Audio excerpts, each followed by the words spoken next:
Lug is an ugly and incredibly skilled assassin. With a nose so sharp, he could probably smell the plot twist before it happens.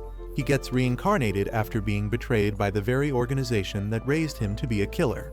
He finds himself in a new world with overpowered magic, leveling up skills, and a mission to perform one last assassination along with his new beautiful wives. Before this, Lug gets assigned a mission to take out top members of the Mafia. He aims with his biggest sniper rifle and starts shooting them one after the other without mercy. He does this alongside his newly assigned partner and sidekick, a young girl who acts as a spotter and tells him the location of the members. Swiftly, he keeps shooting them one by one and makes sure not to miss a shot. This leaves the Mafia in panic while those left alive hide behind their cars to save themselves from the bullets. This, however, doesn't stop Lug as his sidekick informs him about the positions of the other key members who are hiding behind their cars. He goes on to shoot them through the cars. After that, he gets up and informs her that the mission is now over since they have taken down the key figures they were ordered to isekai. Hearing this, she gets confused. This is because she expected that they would take out all the Mafia members they found. In response, Lug lets her know that they only do what they are ordered to, and that they aren't heroes. Furthermore, he reveals that they can only take the lives of the people they have been instructed to and must leave immediately. Curiously, she asks him if he can think of a reason why the organization would ask them to kill only the leader, and he replies that since the organization is a top-secret organization, they aim to control the entire country. This, he claims, could give them some form of connection to the Mafia, which would make them want the leaders, not the Mafia, be changed entirely in their favor. This came as a shock to his sidekick, who had signed up for this because she thought she would make a positive impact on the world. Just as they are about to leave, he notices a drone tracking them and immediately orders her to get into the car. At that moment, he makes it his new mission to flee the drone safely, realizing that the drone had been sent after them. While they drive away, the drone continues to follow them. This causes Lug to recognize that if they remain in the car, they will be sent to meet their maker. While the girl has no idea what is going on, Lug completely understands, since it would be hard for them to escape their pursuers. He instructs her to get a gun ready and attach a wire to the trigger. Then, he sets up the car to continue in motion while they jump out. On jumping out, the car continues to be chased by military vehicles, and the wired gun from earlier starts to shoot at the military. This forces retaliation from them, leading them to blow up the vehicle with no idea that Lug and his sidekick are not in it. In reality, the two hide behind a rock, and when the coast is clear, the girl suggests that they return to base. However, Lug informs her that they can't do that now since the drone is still in the sky and can sense their heat signatures at night. Therefore, he states that they would have to wait there till the next day when the sun is up, which would make it hard for the drone's infrared cameras to differentiate their body temperatures. Shortly after, he notices that she is hurt and helps her to patch it up. Then, the two decide to get some rest since they would have to leave early in the morning. They lay on the ground, and suddenly, the girl starts asking questions like an annoying reporter. He stops her curiosity by revealing that this job is going to be his last job since he plans to retire after this. He states he plans to start a new career as an instructor for novice assassins like her. Hearing this, she states that she is not a novice and that she was the top student in her class. In reply, he states that her classmates were probably trash since he thinks she is a pro-trash assassin. He further taunts her with the fact that he was a better assassin than her when he was a virgin. In a brief moment, Lug pulls out her gun and points it at her dumb head. Then, he taunts her for being a terrible assassin for letting him take her gun easily. Furthermore, he scolds her for trusting him since he can easily pull the trigger to end her miserable life. Being a pathetic weakling, she stands still, unable to make a move. After a while, Lug sees that she has a lot to learn and lowers the gun. He hands the weapon back to her and opts to sleep. At this moment, she decides to return the favor and points the gun at him. When she does this, he is so confident that she cannot go through with it. While she tries to figure out why he thinks so, he reveals that he had handed the gun back to her without any bullets. He states that he is not as dumb as she is and brings out the bullets, dropping them to the ground like her IQ. This leaves her highly disappointed in herself. The following day, the two return to their base and manage to contact their organization. They are congratulated for completing the mission and ask Lug if his sidekick is still alive. When he states that she is, they inform him about a drawer beneath where he would find everything he needs to leave that country. Checking, he sees 2 fake passports and 2 tickets back to Japan. Later on, the two arrive at the airport and board the plane, just when Lug gets relaxed and thinks about his planned future as an instructor with no reason to bother about being an assassin. There is massive turbulence that leaves everyone on the plane panicking. One of the passengers checks his phone to find out that their plane has been hijacked. Immediately, the girls ask Lug what is going on since there are no hijackers in sight. Realizing what is going on, he tells her that this is no hijacking case, but an assassination attempt by his organization. They apparently want to take him out, as that is the only way to activate his retirement plan. Hearing this, the girl is completely distressed and prepares to say her last prayers. Meanwhile, Lug charges towards the cockpit and a dumbhead air hostess tries to prevent him from going in. But he smacks her sexy ass out of the way. Getting into the cockpit, he finds that the pilots have gone to meet their maker. Immediately, he takes over the pilot role and tries to save what remains of the plane. At that moment, he notices a fighter jet beside the plane and is about to shoot it down. At that moment, Lug realizes that his life has reached a dead end. He is frustrated about the betrayal the organization has just dished him. When he opens his eyes, he finds himself in a strange spirit realm, where a sexy goddess stands before him. She mocks him at first for being the finest assassin on Earth, and yet getting betrayed by his own organization. Just then, he asks her where he is and why he is there. In response, she tells him that she's going to give him 2 options. The first one is that he will be reborn on Earth as a baby with no memory of who he was before. Or he could be reincarnated into an alternate world of magic and sorcery, where he will retain all his memories and experiences on a quest to use his skill to assassinate someone. Hearing this, he is reminded that if something sounds too good to be true, it most likely isn't. This causes him to ask her who she wants him to assassinate. She tells him that she just wants him to isekai the hero that was born in this world. While he gets the chance to ponder this, she offers him some tea, like a Barbie in a playhouse. At this moment, Lug has trouble understanding or believing the concept of reincarnation.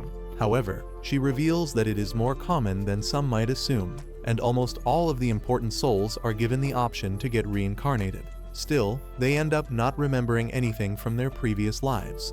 At this point, he concludes that he has had enough of Earth and would rather begin a new life in this new world as long as he can preserve his memories and skills. Apparently, he had always thought of himself as an emotionless tool of the organization, but when he was about to die, he felt miserable and frustrated.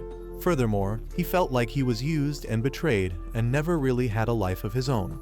However, she informs him that she doesn't care about what he does with his new life as long as he kills the hero once he turns 18. Just then, she touches his stupid head and transfers all of the information about the new world into it, from the language to the culture, so that he can maneuver his way around this world without any issues.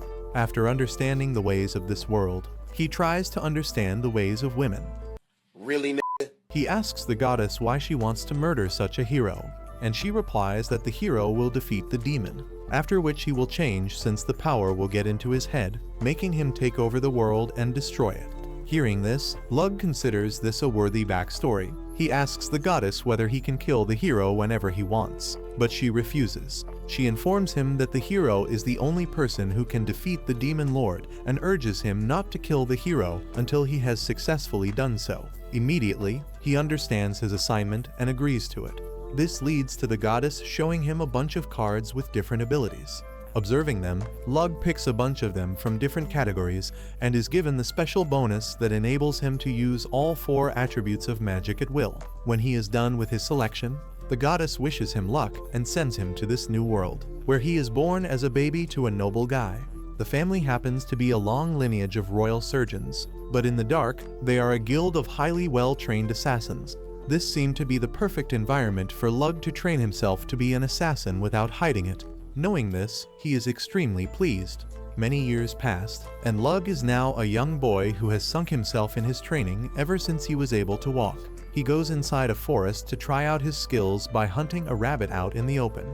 Getting there, he finds the tracks and runs through the tree with speed before hanging from a branch and shooting the rabbit straight through the eye to take it out in one shot. He brings the rabbit back to his house, where his mom welcomes him like a little boy and offers to prepare it. However, since she narrowly escaped an F in cooking, he insists on prepping the rabbit himself. In his quest to get stronger, he believes he needs perfect nutrition, and since there are no protein powders in this world, he needs to make do with what he has. He uses a bunch of spices and herbs alongside the meat to create an almost perfectly balanced diet, which he enjoyed with his family afterward.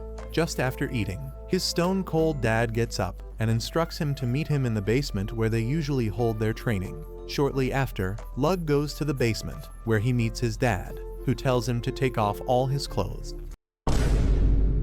Lug quickly strips down, and his dad starts telling him to do some weird Jackie Chan poses while he goes over to check his body in order to see whether his growth is good. Also, he checks if Lug is perfectly healthy and more developed than the boys of his age. Upon close observation, his dad tells him that he believes that he is ready for the eye surgery. This happens to be a secret that no one outside of their family knows. They have a unique surgical technique that they use to make their eyes special, and it can only be performed by the father on the son. Usually, the surgery is done when the son is of a greater age. However, considering how strong Lug already is, his father decides that it's time to do it. The next day, after surgery, Lug gets some baby treatments from his mother since he is unable to see after having his eyes bandaged from surgery. She feeds him, and when it seems like things are getting out of hand, he runs to his father, who finally takes off the blindfold, and when he opens his eyes, he sees the beautiful scenery of the entire estate that his dad owns. He tries to focus his eyes, and surprisingly enough, he can see things that are very far away very clearly. Also, he gets the ability to see in the dark, which will be crucial for him as an assassin. Turning around to thank his dad, he notices that he can now see how much mana his father has. Just then, his father informs him that he has arranged for a personal tutor who will teach him magic starting tomorrow. This leaves Lug incredibly happy as he is dying to learn magic in this world. The next day, his mom makes him a princess dress and forces him to wear it while welcoming his new tutor. Later on, the tutor arrives in a carriage, and it turns out to be a young silver-haired girl. She introduces herself as Daya. After that, she walks up to her new student, Lug, who looks like the stupidest person in the world at the moment. Looking at him, she says that he might be too young to learn magic. In response, Lug tells her that she is barely older than him, which pisses her off. To show him how strong she is, she demonstrates an explosion magic to him, which leaves him thrilled.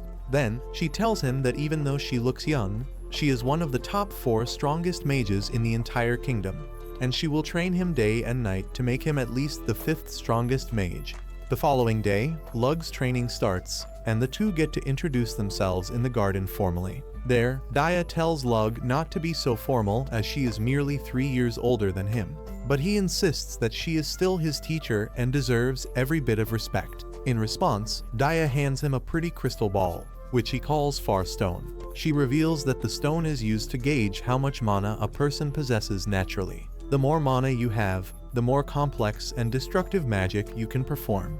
Just then, she tells him to pour all of his mana into the stone. It turns out that Lug has massive and full balls as he continues to pour into the stone, leaving Daya stuck and begging for more. While he continues to pour more of his mana into it, the stones get unstable as they cannot contain so much mana. At this point, Daya gets horrified and shouts at him to throw the stone as far away as possible. So, Lug immediately increases his strength and throws the stone in the air, causing it to explode into a loud bang. Hearing this, Lug's parents rush outside and ask if they are all right. Daya is completely shaken up by what she just saw. She thinks that the parents must be angry due to this, and she wastes no time telling them that it was her fault for not knowing how much mana Lug had.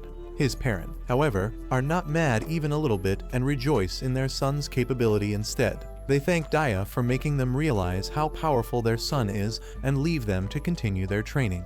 On the other hand, Lug is obsessed with these far stones. He thinks they can be an important weapon against the hero, thanks to their explosive properties. This causes him to ask Daya about the stones and where he can acquire some. Daya, however, tells him that these stones are not something that you can simply buy from a shop, and they are the prized jewels of her kingdom, which makes their trade highly controlled. That night, Daya ends up sneaking into Lug's room and sleeps with him, claiming that he is her little brother now. Hopefully, she doesn't get stuck under the bed. The next day, they go beside a riverbank, and she hands him another far stone. This time, she tells him to pour in only a little bit of mana as she wants to check the attributes that he has. At first, she checks for the fire attribute and is happy to see that he has it. Just to be sure, she also ends up checking for water attributes, claiming that it is very rare for someone to have 2 attributes and that she is one of the very few people who possess them. To her greatest surprise, he possesses the 2 attributes, and this makes her feel very happy, as she can now teach him all the spells she knows.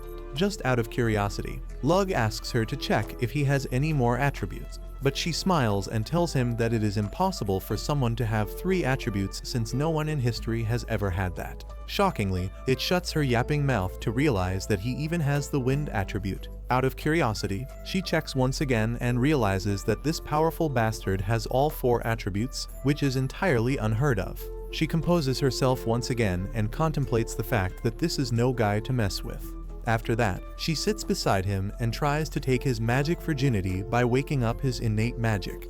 Suddenly, Lug can use magic spells now to do a wide variety of things. Daya informs him that the more spells he uses, the more spells he will be able to learn. He, however, finds it hard to think about these spells. So Daya takes the lead and shows him how to say one of the most basic earth spells, which involves creating copper. She does this effortlessly, and Lug tries to replicate it by saying what she said. Being a foreign body in this world, his pronunciation is off. So, he ends up creating a block of copper with serious health issues. Later that night, he writes down everything he learned, and Daya enters his room once again to sleep beside him.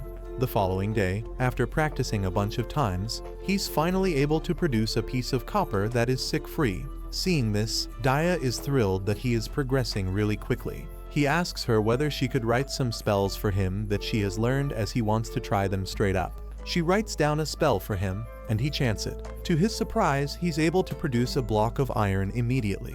At this moment, Lug realizes that the spells are just slightly different from each other, since the spell he used to create copper is exactly similar to the one he used to make iron. Knowing this, he is excited and asks Daya to write down the spells that she knows on a piece of paper. She seems to be reluctant at the start, as it will take a lot of time, but she decides to give in and starts writing the spells.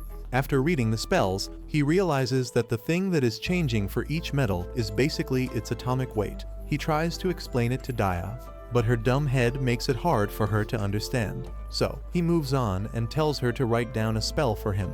Although she writes the same spell for iron, he changes the atomic weight to that of gold instead. Then, he tells Daya to recite it. She tries to do it, but suddenly falls to the ground with a severe headache. He realizes that not everyone can do this spell, so he grabs the paper and writes it down himself before reciting it. This produces a shiny gold bar, surprising Daya completely. He makes some changes to the spell using one of his skills, and suddenly, even Daya can produce gold. The 2 Elon Musk wannabes are extremely happy. Several days after that, Lug is able to produce complex materials out of these metals. They go down to the riverbank, and he produces a rifle through his magic and uses a spell to fire magical bullets out of it. Daya is also able to replicate it, which makes him happy, as he can now use this rifle against the hero. However, it doesn't have enough firepower for someone so strong, so he creates a giant cannon. Not the kind we know, but an actual giant cannon. Then, he tells Daya to shut her ears before he fires at the island in front of them, totally destroying it. Pleased by the firepower of this cannon, Lug turns towards it to see that the shaft of the cannon has exploded, which makes him decide to find a more powerful metal for this. He asks Daya if she wants to try it, but she refuses, telling him that she is perfectly fine with just using her rifle for now. That night, while they lie beside each other, Daya seems to be very emotional since this is her last day working as his magic tutor. She has to leave to go back to her kingdom the next day. Being a hard guy, Lug refuses to show his emotions. Instead, he uses his magical ability to create a dagger out of a very powerful metal, probably the Wakandan vibranium, which has never been seen in this world. He demonstrates how sharp it is and tells her that this is his parting gift to her. Daya is pleased with this, and in return, she takes off her pendant, which has a beautiful far stone in it, and gives it to Lug, making him promise that he will come to meet her if she really wants to meet him. The next day, she hops back into her carriage and leaves the mansion, thanking them for hosting her and promising that she will return someday. Just then, Lug's father looks at him and reveals that he can feel an immense amount of mana coming from inside him. He realizes that Lug is ready for the first step of becoming an assassin. That evening, he takes Lug to a large prison that contains a lot of death row inmates that are given to them to try out new drugs and practice assassination. Lug asks his father why he raised him to have human emotions, as it will just hinder his ability to kill other humans. However, his father reassures him by saying that he doesn't want Lug to become a tool for assassination and wants him to have a life outside of this where he can live like a normal person rather than a killing machine. Shortly after, they arrive at one of the cells, where his father shows him a young 19-year-old girl tied to a chair and gagged. He removes the gag, and she starts begging for her life, telling them to spare her. His father informs him that she infiltrated the house of an elderly couple, and when they returned, she ended up killing them and burning their house down. She cries to him that she only wanted to find some food, and the death of the couple was an honest mistake, which is the reason she burned the house down because she was so scared. She begs him to spare her life, but without a second of hesitation, Lug slices one of her hands off. This takes her by surprise, and she starts screaming and cursing at them, shouting at Lug's father for assuring her that if she pleads to Lug her life, he might spare her. Lug, however, knows how people like her are and throws his knife into her throat, shutting her vicious tongue once and for all. A couple of years have passed, and now Lug is 10 years old. One day, he and his family walk through the market, where everyone seems to be busy selling their produce as winter is coming soon. While the men talk, his mother gets friendly with some female sellers. On the other hand, Lug tries to find any person who has some mana in them, but finds that this is harder than finding a needle in a haystack. Since it's just 8 years until he assassinates the hero, he feels like he needs an assistant to help him. He tries as much as he can to find a commoner who has some kind of mana inside of them that he could take advantage of to be his servant. The next day, he heads into the forest for his occasional hunt. Looking around, he suddenly hears some howling and takes his ears close to the ground to hear a pack of wolves pursuing prey. He decides to follow the sound and possibly steal a kill from the wolves. When he finally spots them, he realizes that they are trying to attack a helpless and dirty-looking little girl. One of the wolves tries to attack her, but he quickly shoots an arrow through its head. Then, he jumps in front of the girl to protect her. To do that, he counts the wolves and decides that he will make harvesting their lives one of his training exercises. Before doing this, he hands over his equipment to the girl and takes out his knife. Just then, one of the wolves attacks him, but he quickly stabs it in the neck. Another one tries going after the girl, but he kicks it away as 2 other wolves jump at him simultaneously and grab his arms in their jaws. Thankfully, he's wearing metal goblets and simply twists his body to smack them into the ground before punching the last wolf straight in the head, isekaiing all of them. After taking them out, he returns to the girl and asks her what she's doing alone in the forest. At this moment, she gets scared and states that she is just lost and means no harm. Furthermore, she states that her family is very poor and that they didn't have enough food for everybody, so they ended up kicking her out of the house and leaving her for dead. She claims she found a kind stranger who told her that the Tuatha region, which is the region where Lug's family presides, is very rich, so she ended up wandering through the forests to reach it. Out of pity, Lug gives her his jacket and starts cooking some porridge for her. When he is done, he gives her a bowl and tells her to eat it slowly because if she eats it too fast, she might end up puking. She introduces herself as Tart and thankfully eats the hot meal he has made. Then, he reveals his identity as the son of the Lord of the Tuatha region. Hearing this, she immediately lights up and tells him that this is incredible, as a god had said to her that she would have a fateful encounter.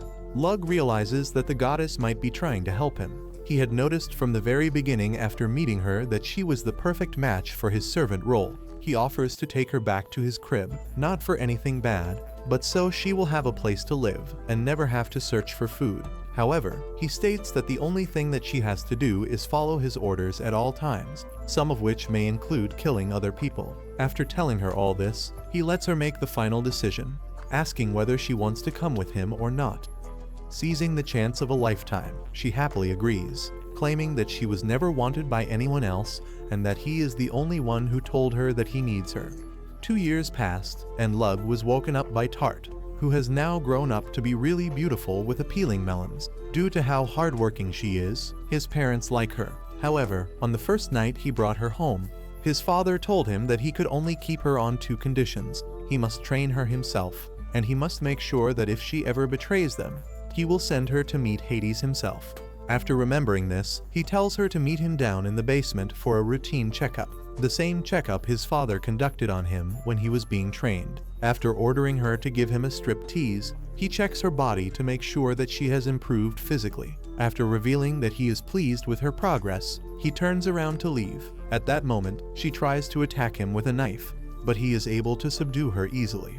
It turns out that she is really good at handling hard and sharp tools. Wait a minute!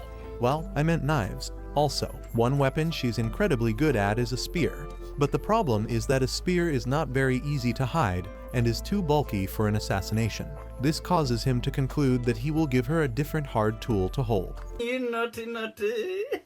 That night, he heads to the basement to find her practicing her knife skills on the dummy. However, she is unable to handle it properly and gets embarrassed to see him. She apologizes for training without his permission, but he simply produces a spear that can be folded into a small size and can be concealed. Happily, she plays around with it and uses it on the dummy, easily hitting her target every time. She even ends up destroying it completely and thanks him for this new tool. Then, the two head to bed for the night. The following day, Lug goes to the market and is loved by the people, as they all want to give him so many gifts that by the time he is returning to his place, his entire carriage is filled with fruits and veggies from the farms of local people. He returns to his place and checks his stash of far stones, and he ends up figuring out how to produce himself, even though Dyer refuses to tell him how to.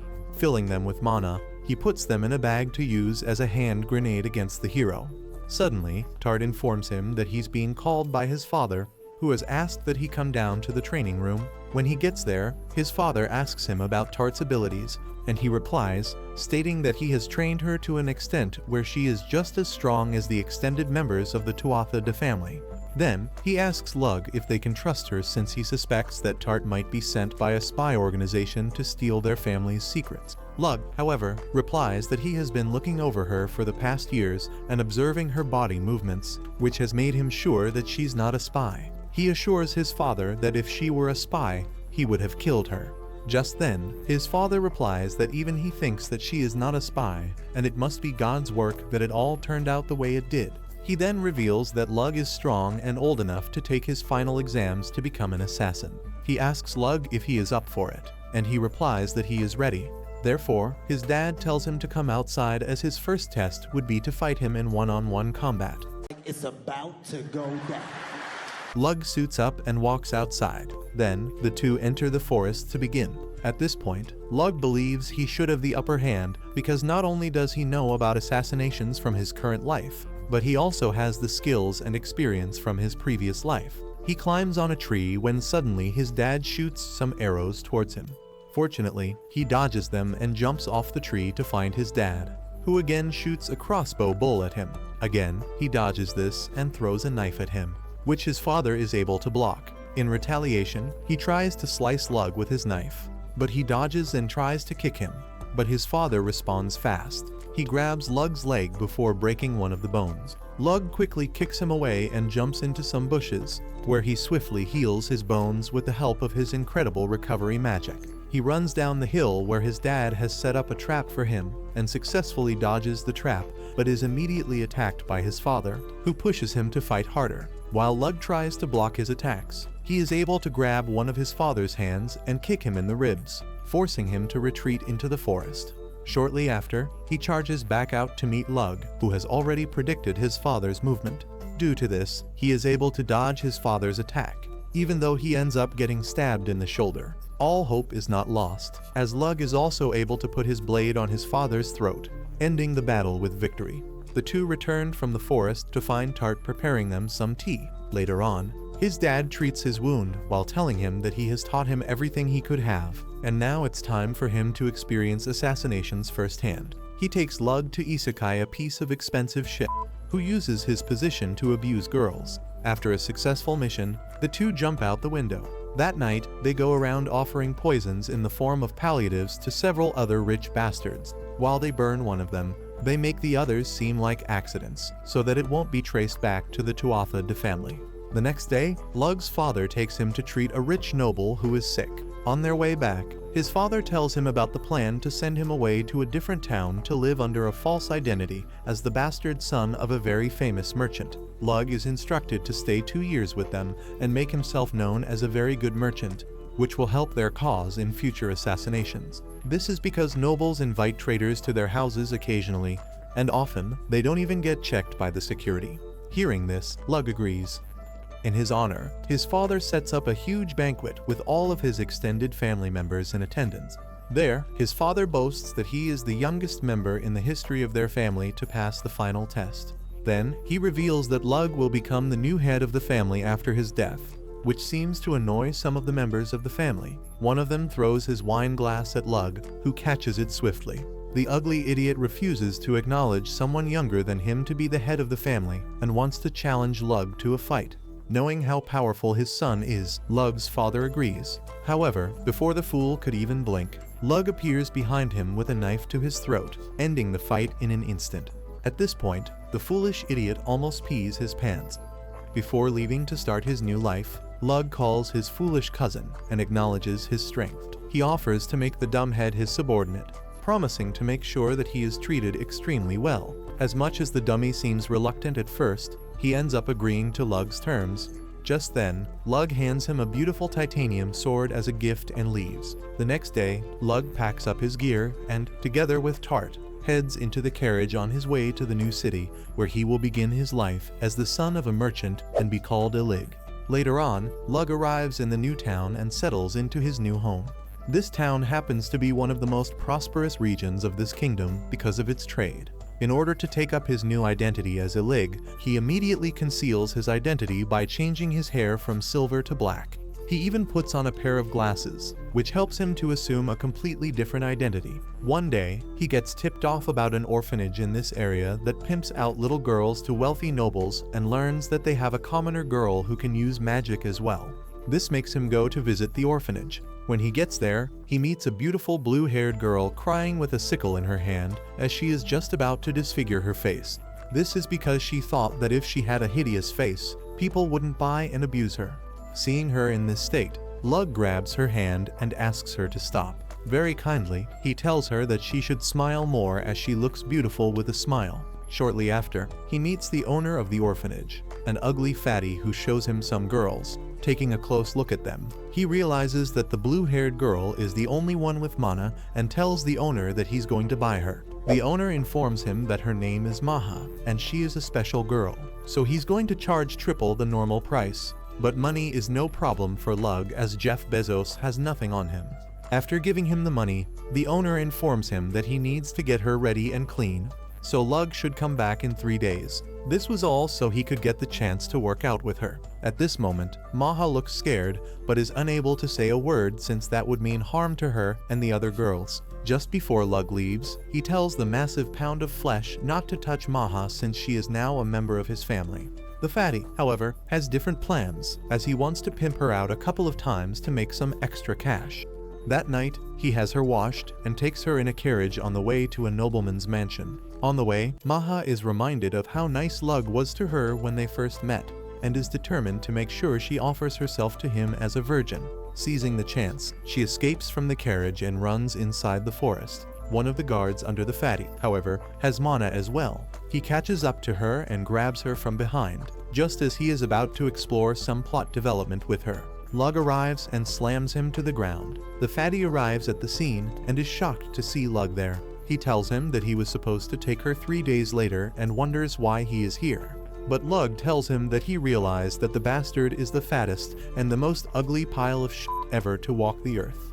Angrily, the fatty orders his underling to attack Lug, and the delusional psycho runs up to him, trying to punch him. However, Lug dodges his attack swiftly and breaks the bastard's arm in half.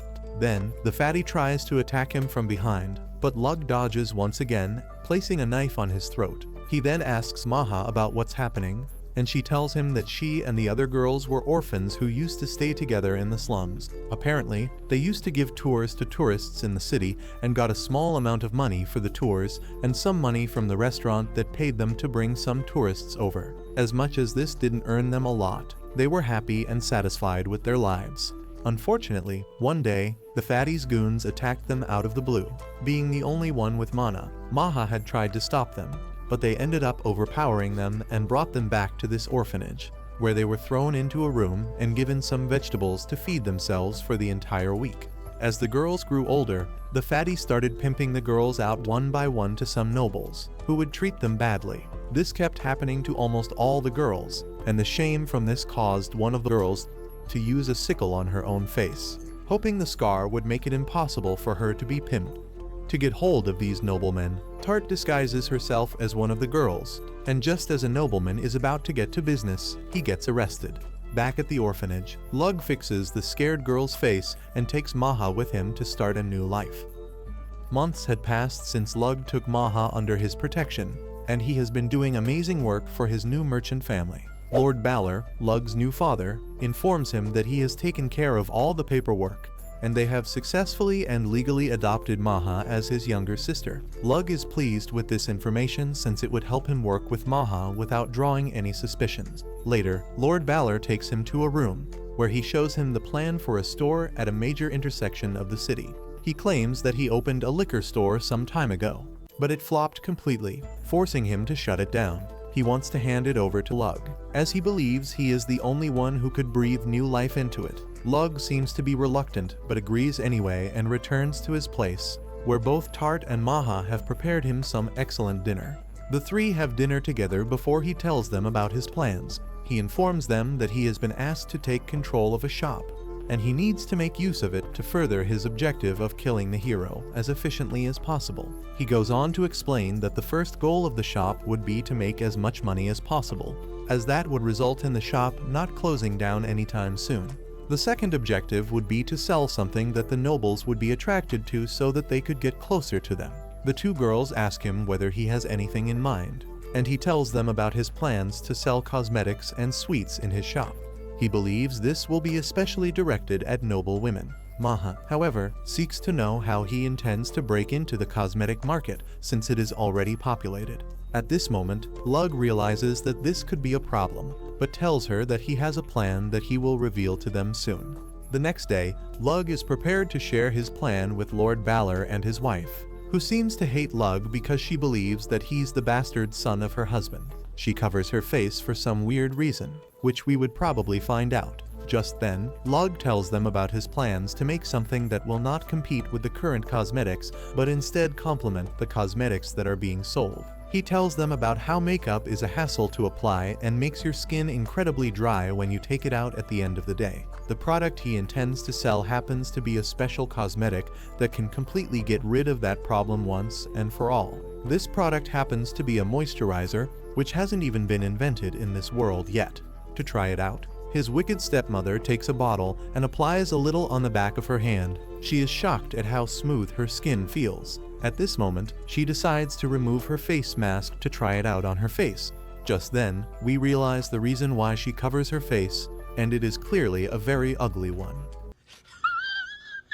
She applies some and is delighted to find her skin soft. To further showcase the efficiency of the product, Lug tells her to try and apply makeup on top of it. So she does and is thrilled at how easy it is to apply makeup on the moisturizer. Lug seeks to know if she likes it, and she immediately replies that she hates his guts. But she likes the moisturizer a lot. Watching his wife be so happy, Lord Balor asks whether she could share it with some of her friends and then asks Lug how much he can produce in a week. Lug replies that only he can produce it for now, so it will be around 200 bottles. Wanting to increase this number, Lord Balor tells him to hire more people. But he tells him that if they hire people right now, a lot of enemy companies might try to steal the secret behind the formula and bribe the workers for it. Realizing that Lug is right, Lord Balor asks him how much time it will take to set up mass production, and Lug replies that it can be done by the end of the month. However, he tells Lord Balor that this cosmetic requires a special ingredient that can only be produced in the Tuatha Dé region.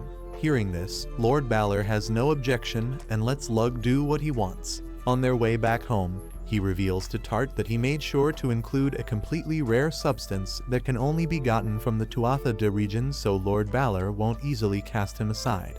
This, he claims, would also give more money to the Tuatha Dé region, which would be the sole supplier.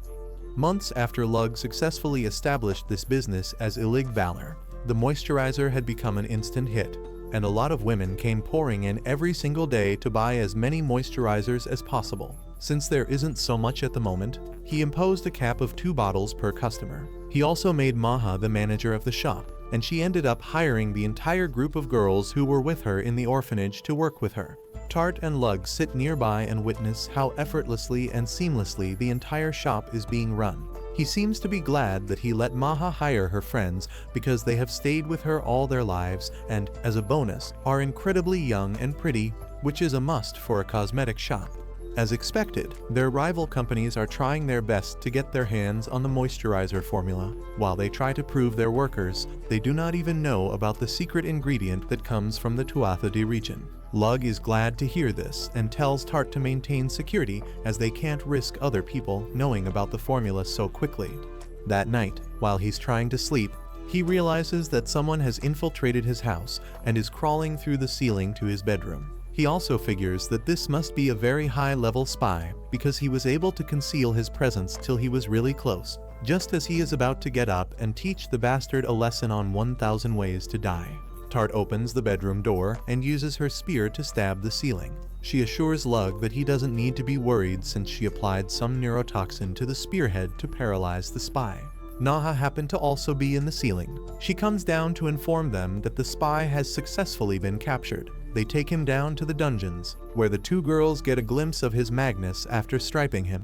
Then, they start torturing him to get out any kind of information about who sent him in exchange for his life, even though they never planned to let him go.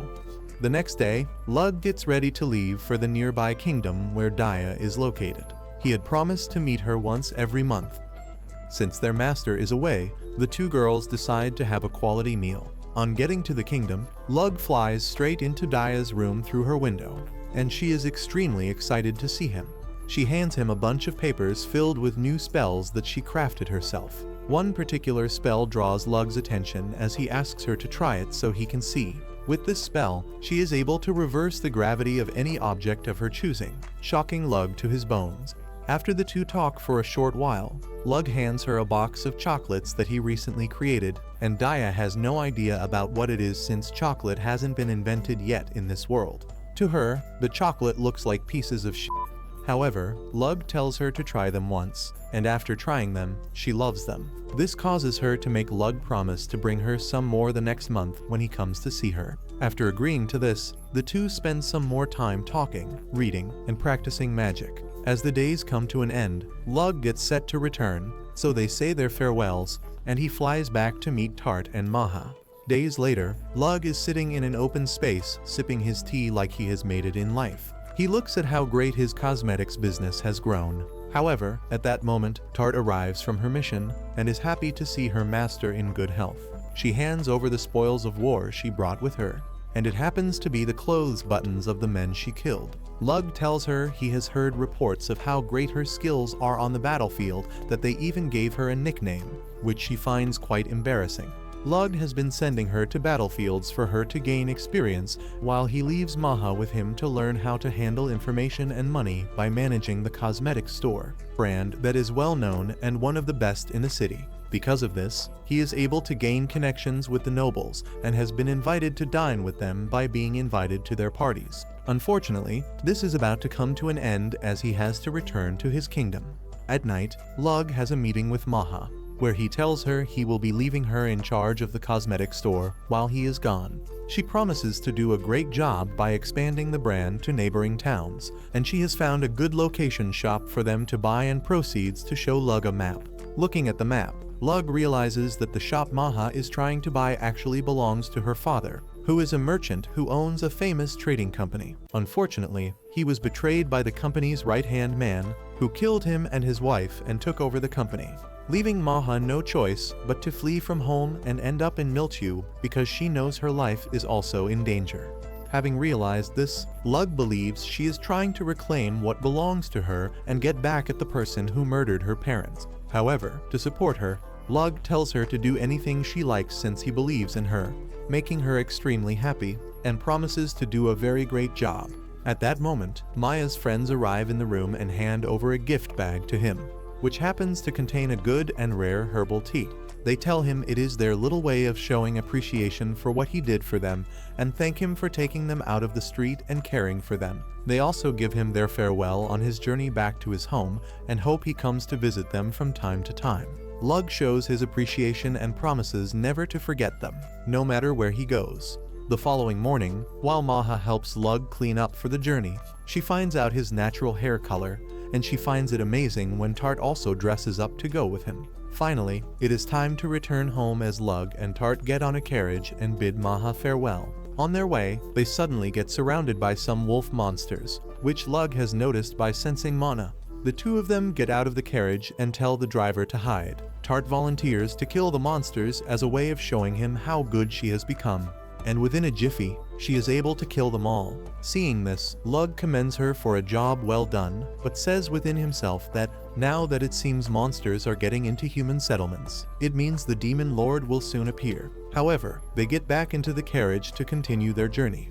Soon, they arrive at his region's farmland, where Lug decides to visit the farmers, and they are so happy to have him in their midst. They thank him for helping them even while he is away, and for returning to them after a long time away, as they give him a basket of good vegetables, to which he thanks them. On getting home, his mother happens to be the one who welcomes them, as she happily hugs him tightly and sniffs him, making him feel uncomfortable. However, he asks his father, and he is told to meet him in his study. Getting there, his father is busy writing some things, but is able to commend that he is now an adult, and he is also proud that he is able to build a brand like Orna with the help of Balor. His father offers him a seat and tells him that Balor visited him days back to reconsider Lug's choice of job from being an assassin to being a merchant. Meanwhile, this is because Balor would like Lug to help him with business, and his father says he would not stop him no matter what he decides to do. Having listened to this, Lug tells his father he would not stop being an assassin because he only went to Milchew as a merchant to learn to be a better assassin. But then, his father seems to agree with Balor's idea and tries to advise him to follow the advice since he has never killed someone himself before. He suggests it would be better for him to leave and go live his life in disguise in case something happens to the Tuatha Dé family. Yet, Lug tells his father he chooses to stay and be an assassin, so he has to keep the peace in this kingdom, which would also influence the peacefulness of the neighboring kingdom like Milchew, where he has met people, and he would like to protect them. Also, he thinks within himself that even if he is given a job to assassinate people, he would have to make decisions on whether or not to do it, unlike in his past life. He mentions that he is in love with Daya and would like to marry her, but he cannot do so if he becomes a merchant because she is a noble. Therefore, he has to stay a noble. Hearing this, his father laughs at him and tells him he should be an aristocratic assassin, and decides to give him his best job. The job entails killing a noble who smuggles drugs into his kingdom by selling military secrets in exchange for it, and this is causing the people to suffer. Therefore, he needs to be removed from the kingdom as soon as possible. Also, his father tells him he is going to leave him in absolute control of this job, and Lug assures him he will do a perfect job. Later that night, Lug tells Tart about the mission, which is to kill Count Venkor, a drug-dealing noble. Then, he writes coded messages about the mission on paper and attaches them to Pigeon's legs. These will be delivered to Maha so that she can find out more about this count and his household. The next morning, his mother happens to be the first person he sees in his room, disturbing him to have a look at the magnum juice Tart had told her about, but he forces her to leave. After breakfast that day, his mother calls him and shows him pictures of the beautiful girls they have picked to be his wife, which he just has to pick his choice from and give her grandchildren. However, Lug declines, which makes her ask if Tatit would like to bear her grandchildren then, which she sheepishly accepts if that is what Lug wants, but he is not having any of this. At night, Lug and Tart get ready for their mission and run their way to the Bad Count's city, Pisar. After running for a long time, and it is now morning, they can finally see the city up close, and Lug tells her it is the second greatest merchant town after Milchew. They decide to enter the city, where they find lots of wounded soldiers begging for aims on the streets. And this is so because of Venkor's selfish behavior of selling the military secrets to his partners in crime in exchange for drugs. While walking in a dark alleyway, a young girl approaches them and offers to sell some gooseberry jam to them, which makes Lug suspect something. She hands one over to Tart for them to have a taste, and the two decide to pretend to be a couple. Because of Lug's suspicion, he decides to have a taste of the jam, only to realize it contains drugs. Immediately, Lug confronts the girl to confess her wrongdoing and smashes her basket of jam jars on the ground. At that moment, 4 lowlifes arrive before them. Immediately, Tart and Lug take on the men and knock them out in no time. They decide to ask the girls why she is seeking such jam, which makes her take them to a house, where when she opens, she shows them her mother, who is now very crazy about the drug, sitting in the corner of the room. On seeing her daughter, the woman rushes to the girl and asks for the drug, which the girl tells her she is unable to get, and the woman furiously pushes the girl to the ground. Seeing this, Lug immediately pins the woman to the ground and helps snap the woman out of the drug influence, which makes her unconscious while the young girl runs to check on her. Lug, however, tells Tart that he makes the woman's body not need the drug anymore, but her mental dependence is another thing, and they make their leave back to Alvin. Getting home, they are welcomed again by Lug's mother, who just received some cosmetics from her son's company, Orna. Meanwhile, Maha has sent a letter back to Lug along with the cosmetics, telling him that the Count is the one in charge of the crime and what the drug he sells does to the body. But he cannot be punished because he has the backing of higher-ranking nobles. Having read all this, Lug is more than determined to make him pay for his crime with his damned life, since Maha has also told him how they can get into his house. The next day, Lug and Maha meet to set out on their journey to Vencor in a carriage. She tells him she misses him after just 10 days he has left them, and also tells how the girls want to develop some plot with him. But he chooses to be a pathetic loser by ignoring them. He tells Maha he only sees them as family and nothing more because he is in love with Daya alone. Eventually, they reach their destination, which is Count Vencor's house. They are, however, welcomed by Count Vencor's wife, who seems so happy to have them. She invites them into the house, where she begins to test the product. She loves the product so much, but asks why they have her test the product first. Lug mentions that her husband has more momentum than other nobles, which makes his wife the best personnel to test their products first, as many women would be looking up to her. Hearing this, she tells them she is glad her husband's business is booming because they used to be poor nobles a few years ago, and they cannot afford the luxurious life they are living now. At that moment, Vencor, the soon-to-be dead meat, arrives in the room and cheerfully welcomes Lug and Maha into the house. Lug also reciprocates his greetings by introducing himself as Ilig. Vencor tells them how much he supports his wife's love for cosmetics and would also like them to attend a party he will have at his place later that day, to which they thank him. However, Vencor goes to his wife, Bridget, and exchanges saliva with her while Lug watches in anger. At night, during the party, the women are so excited to have Lug present there, too, as they tell him they would like to have a feel of the new product and also have the opportunity to buy some cosmetics from him. At that moment, Bridget arrives with the product, and the ladies rush to her. Vencor comes to hand over a glass of wine to Lug. He tells Lug he is happy with whatever makes his wife happy and teases Lug not to have a secret affair with his wife, which he firmly condemns he would never do. Lug tries to talk about Vencor's business with him by saying that he heard his business is doing well. Still, Vencor tries to cover his dirty ass by saying it is just a small business that the Valor Trading Company does not need to have an eye on, making Lug more furious. Later that night, the party eventually ends, and everyone leaves for their homes. But Lug comes back with Tart to a cliffside where he can have a good sight of Vencor's mansion with his assassin's vision. Bridget had told them earlier, while they were having conversations, that her husband always stays at the balcony to sip some wine and look at the moon before going to bed. At the cliff, Lug summons a sniper gun and waits for their target to appear in sight, while Tart stays on guard. Soon, Vencor comes to the balcony as expected, and Lug is more than determined to eliminate him without thinking any further, which he does by shooting him in the head. He puts his gun away and tells Tart they have to leave, but stops on seeing Bridget come to the balcony, wailing on seeing her husband's lifeless body lying on the ground, considering the love they share. Seeing this, Lug kind of feels sad because he is also a human, but then he feels no remorse for killing the man because he believes he actually deserves the death. Then, he makes his way back home with Tart, saying to himself that he is now an assassin who will kill whoever he chooses to kill without anyone commanding him to follow any instructions. Months later, Lug and Tart had just returned from an uninhabited island, where they had gone to practice magic. Getting back, they are welcomed by Maha on a beach, whom Lug asks if anything happened, to which she tells him she has good and bad news. On a carriage back home, Maha tells him the good news, which she says is that she found a divine treasure, and it happens to be a magic spear that can never be destroyed. She tells him it is owned by a man named Satanta Magnus, who is most likely to be the hero because of how strong he is. However, he asks if she will be able to get the spear, and she assures him.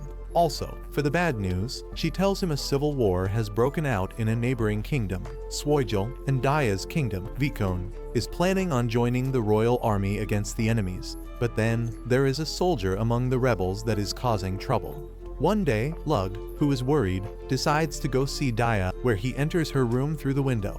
She is so happy to see him, but he goes straight to the matter and asks her about the war, which she says isn't a huge problem because the war is far from her kingdom, and besides, they have magic users amidst them. But then, Lug tells her there is a strong soldier among the rebels, and he might be the hero, which would make him impossible for humans to defeat. Then, she advises to help her and her family flee to a safe kingdom before the enemies get to them, but she refuses because she cannot leave her people in a trying time. At that moment, she diverts from the talk, and Lug decides to go out with her since her father and his advisors are not in town, even though he does not like this idea.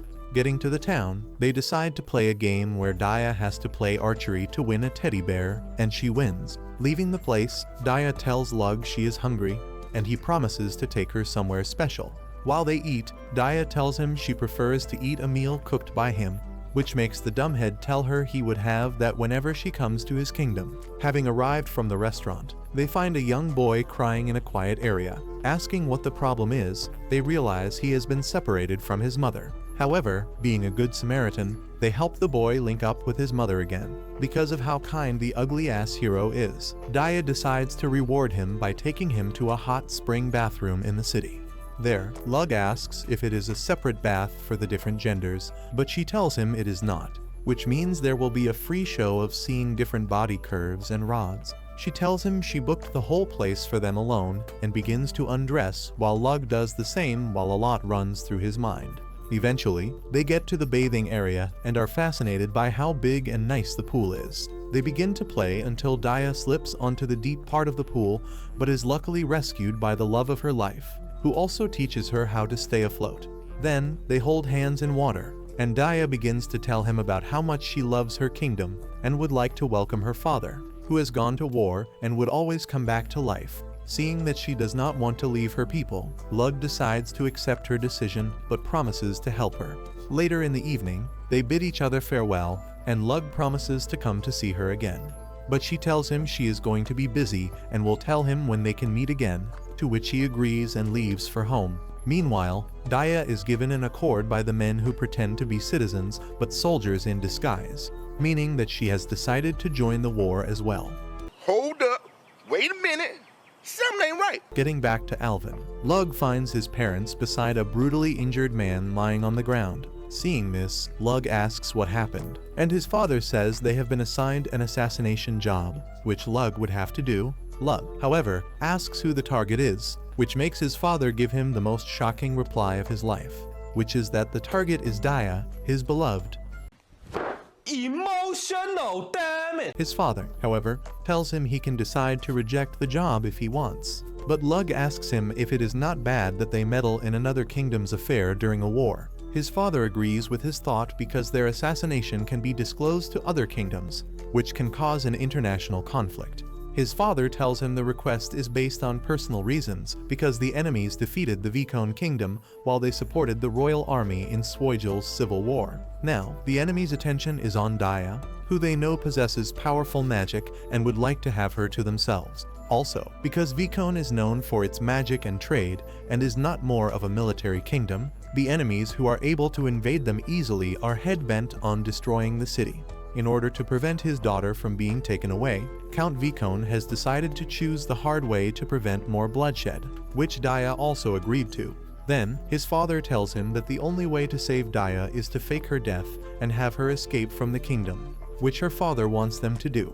At that moment, Lug, who now understands the concept of the job, agrees to do it and save Daya because he has promised to come running to her whenever she is in need of him. While talking, his father surprises him by telling him that Daya is his mother's niece, which basically makes them cousins, considering their silver hair color. Lug does not really see this as an issue, but is determined to go save the woman he loves. Soon, he begins to get ready to leave when Tart approaches him and says she would like to come with him. But he declines and tells her the journey is too long for her, as he would also like to move fast. But then, she tells him she knows she would not be able to follow him all this way, but would like to help him in the journey by sharing her strength with him.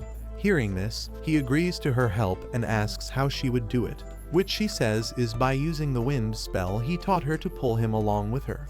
Suddenly, she summons the spell and creates a shield for them as they embark on the journey, running at full speed while Lug runs behind her. Meanwhile, Tart's volunteer really helps Lug, as her energy is the one being consumed by the wind resistance instead of his, and also pulling him along with negative pressure, which is taking a toll on her energy. Soon, it is night while they run, and the rain starts without them stopping. Lug notices Tart has gotten to her limit, but she chooses not to listen and keeps pushing, as she is determined to help him till she no longer can. Eventually, in the morning, while they are still running, Tart's shield begins to crack until it shatters and blows her away, but she luckily gets saved by Lug, who catches her mid-air. At that moment, she begins to cry and apologizes for being unable to go more than this, but then, he thanks her for helping him save enough strength and continues his journey. Hours later, Lug arrives close to the kingdom at night and decides to take cover on a nearby hill, where he uses his assassin's vision to view what is going on. He observes that enemies surround the city. They number about 1,500, while Vicon forces consist of less than 200 men. He also finds out that there are magic users among the enemies, which gives them more advantage in strength. Realizing this, Lug decides to work on their weakness and runs close to the battlefield, and begins to shoot the magic users among the enemies. Unfortunately, they realize what is happening and shoot arrows at Lug's location, which makes him decide to scatter them by shooting explosive arrows he fills with mana. At that moment, Lug sees Daya inside a room in the castle. Meanwhile, the Vicon army realizes the enemies are in disarray and uses the opportunity to attack them. Lug, in order to carry out his job, uses his magic to find out how to get to her without being noticed and carries a dead soldier with him to use him as camouflage to fake Daya's death. Shortly after, he is able to gain access into the room Daya is in and finds her father. Seeing Lug, Daya is so happy and runs to him to save her, while her father introduces himself as Count Vicon and teases them that his daughter is going to be taken away in 2 different ways after realizing they are in love. Lug explains his plan to them about faking her death, then tells her the things to say to her soldiers before he sets the room on fire and fakes her death as she dies due to the fire outbreak. Finally, Lug opens the room's window for Daya to render the things he wants her to say. At that moment, Lug begins to feel uneasy and can sense some kind of danger approaching until suddenly, a big and very strong weapon filled with mana is seen approaching where they are. Seeing this, Lug immediately moves Daya away from the incoming attack, causing a great explosion and a part of the room to collapse. Fortunately, everyone is safe, and to their surprise, they find a very hefty knight across the battlefield who happens to be the one who sent the attack on them. Angrily, Lug decides to attack the knight as well by summoning a bomb cannon and sending it out to the knight. This attack causes a huge explosion with flames as well. But to everyone's surprise, the knight is still standing strong with just minor injuries. Surprised, Lug uses his assassin vision to notice that the knight is getting stronger physically and magically, which is a result of him being angry. Seeing this, Lug tells Daya and her father that no attack can affect the knight. Knowing what is going on, Daya's father tells them to flee as there is no way to fake his daughter's death, now that the knight is here because he happens to be the one who stopped the civil war violently. Suddenly, the knight shouts from across the battlefield that whoever attacked him should have a duel with him as a knight because he is impressed by his display, or he is going to slaughter everyone there. Also, if Lug wins the duel, he is going to withdraw all forces, and they will never make a move on Vicon again. Looking at the knight's abilities after he introduces himself as Satanta Magnus, Lug believes he must be the hero Maha mentioned, considering the magic spear he has, too. Satanta warns Lug not to think of running away from having a duel with him, putting him in a tight situation to accept the duel. knowing fully well he is going to lose. At that moment, Lug summons a missile, which he sends to the sky. Seeing how calm he is, Daya becomes worried and tries to tell the dumb not to waste his life. But he says he is an assassin, and what he is going to do is assassinate. Lug and Daya's father decide to meet Satanta, whom he tells to make sure he keeps his promise if he ends up winning, and he agrees because he believes there is no way Lug would win him. Also, Lug tells him confidently that he is going to win in the duel, while he counts the seconds remaining for the missile to launch within him, then tells Daya's father to leave. To buy some time for the missile, Lug keeps talking and decides to flip a coin to indicate when the fight should start and when it falls. Unknown to Satanta, Lug has him distracted to meet his death, which occurs as soon as the coin falls on the ground, and the missile Lug sends to space comes back to Earth and lands on Satanta, causing a very massive nuclear weapon explosion. Lug learned about this destructive weapon from his previous life while he was on Earth, and he knows that this weapon can be used to wipe out a whole nation, which he finds to be perfect for destroying a powerful knight like Satanta. However, the weapon's impact is so strong that Daya and her father have to protect themselves using a magical shield. While Lug is also blown away by how strong the explosion wave is and passes out, Daya, who is unharmed, quickly runs to him, crying that he should wake up. Fortunately, he regains consciousness, and she hugs him, crying that she was so scared of losing him. Lug returns to Alvin Kingdom with Daya, who is welcomed by Tart and Lug's parents, and things are back to normal. Months later, after Daya has lived together with them, Lug's father informs him of his intentions to adopt Daya, which would make her basically his younger sister, even though she is 3 years older than he is. But then, his father tells him it does not matter because she looks younger since she shares the same bloodline with his mother, and would also be bearing a different name. He agrees to the new plan alongside his mother and Tart, who are also present. At that moment, his father also tells them about the fact that the hero has arrived in their kingdom, which makes Lug surprised that Satanta is not the hero he thinks he is. His father tells him to take care of the situation because the arrival of the hero means the demon lord will soon appear, to which he agrees. Eventually, a young man gracefully arrives in a carriage at Alvin's castle and is introduced as Lord Epona, the hero. Thanks for sticking around till the end. You're amazing. To confuse the fake fans, type RIP Lug in the comments. If you enjoyed the video, please like and subscribe. Your support means a lot as we're just starting out. Click on the screen and see you in the next video.